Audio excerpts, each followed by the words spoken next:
अस्सलामुअलैकुम, मैं हूं आयशा। आप सभी का वेलकम है कुकिंग विद एपीएस में। आज हम शेयर करने वाले हैं बिहार में बनने वाले मलीदे की रेसिपी। जो बिहार में मलीदा बनते हैं, काफ़ी ज़्यादा टेस्टी बनकर तैयार होता है, काफ़ी डिफरेंट तरीके से बनाया जाता है। ये इतना ज़्यादा टेस्टी होता है कि इसे शादियों पर भी बनाया जाता है। तो चलिए अब इसे हम देख लेते हैं कि ये बनती कैसे है। यहाँ पर हमने सबसे पहले 1 कप गेहूं का आटा और 1 कप मैदा लिया है। आप चाहो तो इसे सिर्फ गेहूं के आटा में भी बना सकते हो। अब इसमें हम 1/4 छोटी चम्मच नमक शामिल करेंगे। मीठे चीज़ों में थोड़ा सा अगर हम नमक इस्तेमाल करते हैं तो काफ़ी ज़्यादा वो और भी टेस्टी लगती है। तो यहाँ पर अच्छे से हम मिक्स कर लेंगे। इसमें कोई घी और कुकिंग ऑयल डालने की ज़रूरत नहीं है। अब इसे गूंथने के लिए हमने 1 कप दूध का इस्तेमाल किया है। 2 कप आटा और 1 कप दूध बिल्कुल परफेक्ट मेजरमेंट है। दूध की जगह पर आप पानी का भी इस्तेमाल कर सकते हैं, लेकिन दूध से अगर हम आटा गूंथते हैं तो रोटियां काफ़ी ज़्यादा सॉफ्ट होती है और एकदम वाइट बनकर तैयार होती है।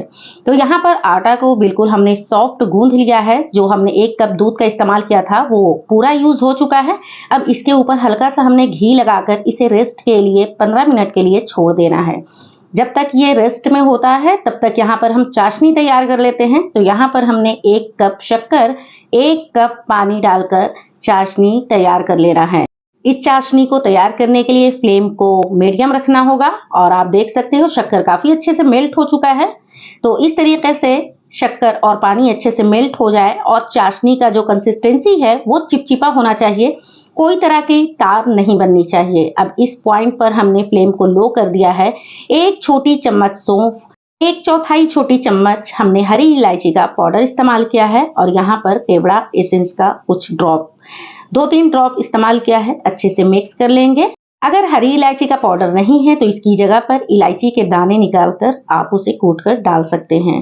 चाशनी तैयार हो गई है तो हमने गैस का फ्लेम ऑफ कर दिया है और यहाँ पर आटा भी काफ़ी अच्छे से सेट हो चुका है। इसे हम 1 से 2 बार पंच कर लेंगे और इसकी लोई बना लेंगे। तो इसकी लोई जो नॉर्मल रोटी हम तैयार करते हैं उससे थोड़ी छोटी हम बनाएंगे, क्योंकि इसके लिए जो रोटियां हम तैयार करेंगे बिल्कुल पतली होनी चाहिए।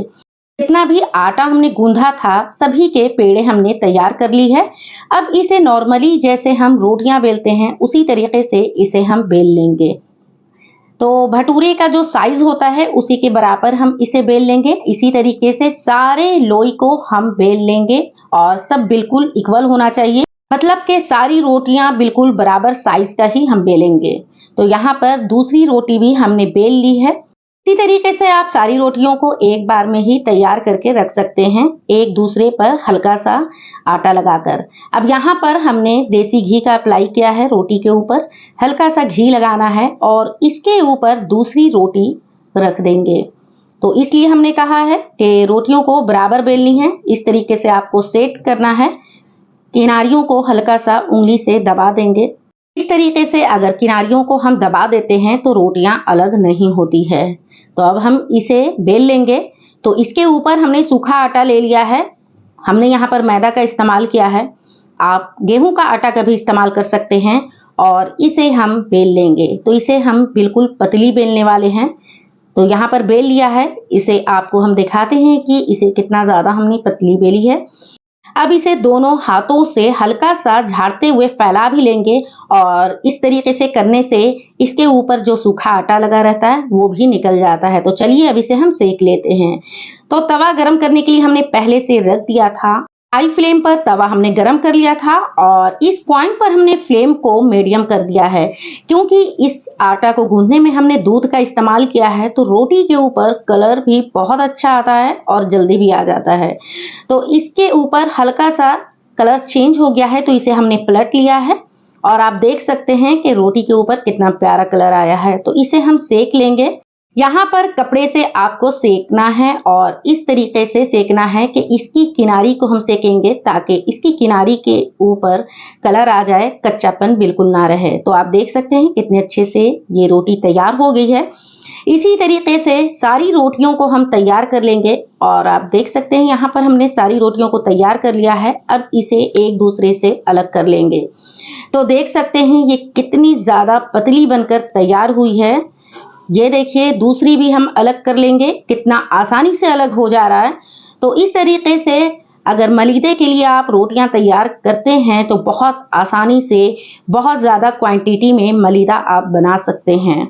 तो अब इसे हमने हाथों से 4 टुकड़े में अलग कर लिया है। अब इसे हम एक सीजर से कटिंग कर लेंगे। आप इसे हाथ से भी तोड़ सकते हैं। हमने यहाँ पर सोचा कि थोड़ा सा अलग करते हैं, तो इसलिए हमने कैंची से काटना शुरू कर दिया, लेकिन आप इसे हाथ से भी तोड़कर बना सकते हो। तो ये देखिए, इस तरीके से हमने सभी मलीदे को काट कर तैयार कर लिया है। इस तरीके से अगर हम बनाते हैं तो घर में बच्चे भी बहुत शौक से खाना पसंद करते हैं, कुछ अलग और डिफरेंट दिखता है। तो यहाँ पर एक बॉल में हमने ट्रांसफर कर लिया है और यहाँ पर हमने 3 बड़ा चम्मच कोकोनट ग्रेट किया हुआ शामिल कर दिया है। अब यहाँ पर जो चाशनी हमने तैयार किया था उसे आपको ऐड कर लेना है। तो चाशनी अगर ठंडा हो गया है तो आप उसे गर्म कर लो। गर्म चाशनी ऐड करेंगे ताकि जो हमारी रोटियां हैं वो अंदर तक एब्जॉर्ब हो जाए। तो इतनी जल्दी तो एब्जॉर्ब नहीं होती है, 1 से 2 घंटे आप रोटियों को चाशनी के अंदर छोड़ देना है, उसके बाद आपको इस्तेमाल करना है। तो सारी रोटियों के अंदर जज्ब हो जाती है चाशनी और काफ़ी ज़्यादा मज़ेदार लगती है। तो अच्छे से यहाँ पर हमने मलीदे को मिक्स कर लिया है। ये तैयार हो गई है, तो इसे हम एक सर्विंग प्लेट में सर्व करेंगे। तो यहाँ पर आप देख सकते हो कितना ज़बरदस्त तरीके से हमारा मलीदा तैयार हो गया है। इस तरीके से घर में आप लोग ज़रूर बनाइए। बिहार में इसी तरीके से मलीदे को तैयार किया जाता है और काफ़ी ज़्यादा ये डिलीशियस लगता है। इसके ऊपर हमने थोड़ा सा खसखस डाल दिया है। भुना हुआ खसखस रखा हुआ था मेरे पास, इसलिए हमने इस्तेमाल कर लिया है। अगर आपके पास नहीं है तो आप स्किप कर दें, लेकिन इसमें ग्रेट किया हुआ नारियल और ड्राई फ्रूट का ज़रूर इस्तेमाल कीजिए। तो हमने थोड़ा सा पिस्ता का इस्तेमाल किया है, बहुत ज़्यादा इसमें हमने नट्स का इस्तेमाल नहीं किया है, क्योंकि ये ट्रेडिशनल रेसिपी है बिहार का। बिहार में सिर्फ चाशनी और रोटियों से मलीदे तैयार की जाती है और हमने यहाँ पर थोड़ा सा घी भी शामिल किया था, जो आपको बताना भूल गई। जिस टाइम आप मिक्स कर रहे हो वहाँ पर 1 बड़ा चम्मच आप देसी घी का भी इस्तेमाल करना। रेसिपी अच्छी लगे तो फैमिली फ्रेंड्स में शेयर करना ना भूलिएगा। चैनल पर नए हैं तो सब्सक्राइब जरूर कर दीजिएगा। फिर मिलेंगे एक नई वीडियो के साथ। अभी के लिए लेती हूँ इजाज़त। अल्लाह हाफिज।